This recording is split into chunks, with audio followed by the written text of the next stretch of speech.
بسم اللہ الرحمن الرحیم۔ السلام علیکم ورحمۃ اللہ وبرکاتہ۔ عزیز طلباء و طالبات، اسلامیات جماعت چہارم کے لیکچر میں خوش آمدید۔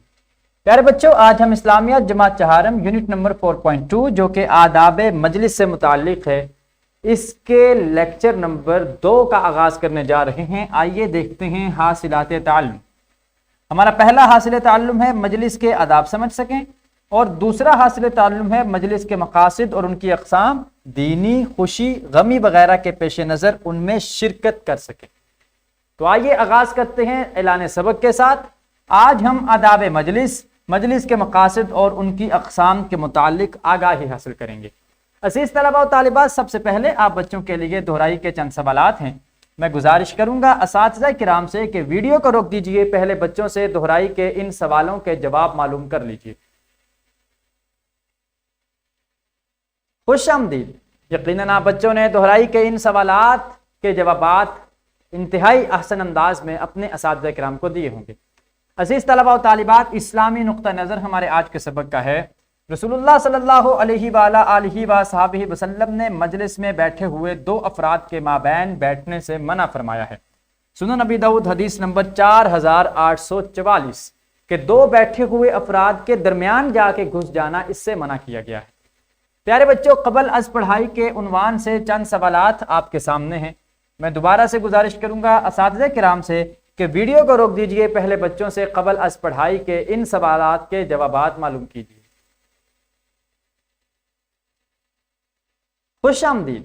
یقیناً آپ بچوں نے قبل از پڑھائی کے سوالات کے جوابات اساتذہ کرام کو انتہائی دلچسپی کا مظاہرہ کرتے ہوئے دیے ہوں گے، اور ان سوالات کے جوابات دینے کی صورت میں آپ سبق کے بارے میں، آداب مجلس کے بارے میں بہت سی چیزیں جان چکے ہوں گے۔ عزیز طلباء و طالبات، آئیے اب ہم چند تعارفی کلمات سیکھ لیتے ہیں۔ مجلس میں جہاں مناسب جگہ ملے وہیں بیٹھ جانا چاہیے۔ جہاں جگہ ملے وہیں بیٹھ جائیں، نہ تگودو کی جائے آگے جانے کی، اور نہ ہی لوگوں کے درمیان گھسنے کی کوشش کی جائے۔ اسی طرح سے لوگوں کی گردنیں پھلانگ کر آگے جانا آداب مجلس کے خلاف ہے۔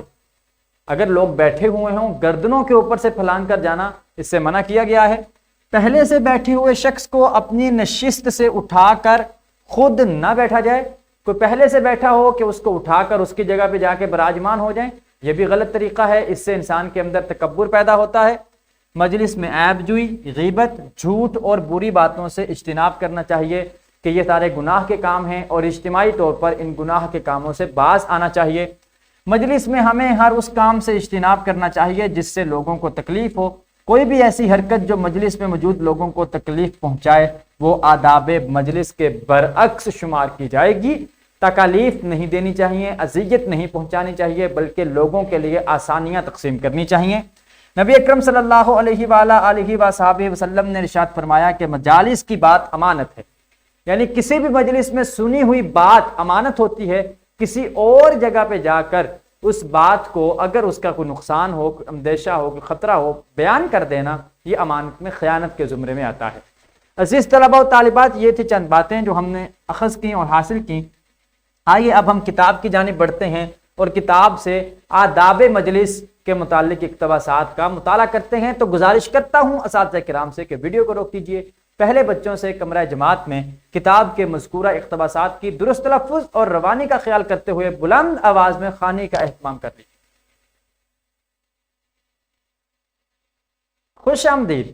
یقیناً آپ بچوں نے کتاب میں موجود اقتباسات کی روشنی میں مجلس کے آداب اور اسی طرح سے مختلف مجالس اور ان مجالس میں شریک ہونے کے آداب کے بارے میں چند معلومات حاصل کی ہوں گی۔ عزیز طلباء و طالبات، اب آپ کے لیے سرگرمی ہے کہ طلباء دو دو کے جوڑوں میں تقسیم ہو کر ایک دوسرے کو مجلس کے آداب سنائیں اور ایک دوسرے کو عمل کی ترغیب بھی دلائیں۔ 11 آداب مجلس آپ کی کتاب میں بیان کیے گئے ہیں، ان میں سے آپ 8 یا 9 آداب مجلس ایک دوسرے کو سنائیں، باری باری، پہلے ایک بچہ سنائے، پھر دوسرا سنائے، اور پھر آپس میں ایک دوسرے کو شوق دلائیں، رغبت دلائیں کہ ان آداب مجلس پر ہم عمل بھی کریں گے اور ان کو اپنی زندگیوں میں نافذ بھی کریں گے۔ تو گزارش کرتا ہوں اساتذہ کرام سے کہ ویڈیو کو روک دیجئے، پہلے بچوں سے کمرہ جماعت میں اس سرگرمی کو مکمل کروا لیجیے۔ خوش آمدید۔ یقیناً آپ بچوں نے اس سرگرمی کی بدولت مجلس کے بہت سے آداب کو یاد کر لیا ہوگا اور آپ نے کوشش کی ہوگی کہ آپ ان آداب کو اپنی عملی زندگی میں اپنا بھی سکیں۔ پیارے بچوں، آئیے اب ہم گھر کا کام دیکھ لیتے ہیں۔ والدین کی مدد سے خوشی یا غمی کے مواقع پر آداب مجلس میں فرق اور مقاصد معلوم کریں اور انہیں واضح کر کے تحریر کریں۔ کیا آپ نے والدین سے پوچھنا ہے کہ خوشی کے موقع پر جو مجلس منعقد ہوتی ہے اس کے آداب کیا ہیں، غمی کے موقع پر جو مجلس منعقد ہوتی ہے اس کے آداب کیا ہیں، اور پھر ان دونوں میں فرق کیا ہے۔ یہ ساری باتیں معلوم کر کے آپ نے ان کو تحریر کرنا ہے۔ جو فرق ہوگا اسے لکھیں گے اور پھر واضح کریں گے کہ ان میں یہ جو فرق آیا ہے وہ فرق کس وجہ سے آیا ہے۔ تو آپ بچوں نے یہ کام گھر میں والدین کی مدد سے مکمل کر کے لانا ہے۔ پیارے بچوں، آئیے اب ہم سبق کا اعادہ کر لیتے ہیں۔ آج ہم نے پڑھا مجلس میں آنے والے کو چاہیے کہ سب سے پہلے سلام کرے، جہاں مناسب جگہ ملے وہیں بیٹھ جائے، بعد میں آنے والے پہلے سے بیٹھے ہوئے لوگوں کی گردنیں مت پھلانگیں، مجلس میں مخاطب کی بات غور سے سنیں اور دوران گفتگو ادھر ادھر نہ دیکھیں، ہر مجلس میں اللہ تعالیٰ کے ذکر اور نبی اکرم صلی اللہ علیہ وآلہ وصحبہ وسلم پر درود پاک پڑھنے کا معمول ہونا چاہیے، کیونکہ آپ صلی اللہ علیہ وآلہ وصحبہ وسلم کا ایک فرمان بھی ہے کہ جس مجلس میں مجھ پر درود پڑھ لیا جاتا ہے، اللہ تعالیٰ اس درود کی برکت سے مجلس میں اگر کوئی گناہ کی بات، خطا کی بات ہو بھی جائے تو اللہ تعالیٰ اس سے درگزر فرما لیا کرتا ہے، اور مجلس میں جتنی بھی دیر گفتگو ہوتی ہے وہ نیکیوں سے معمور ہو جاتی ہے۔ اس لیے ہمیں چاہیے جہاں بھی مجلس میں بیٹھیں کم از کم کوشش کریں ایک مرتبہ درود پاک ضرور پڑھ لیا کریں، تاکہ ہماری اس مجلس میں بیٹھنے کا جو فائدہ ہے وہ نیکیوں کی صورت میں ہمارے نامہ اعمال میں جمع ہو جائے۔ پیارے بچوں، آج ہم نے مجلس کے آداب، مجالس کی اقسام اور ان کے مقاصد کے بارے میں پڑھا۔ کل ہم نئے سبق کا آغاز کریں گے انشاءاللہ تعالی عز و جل۔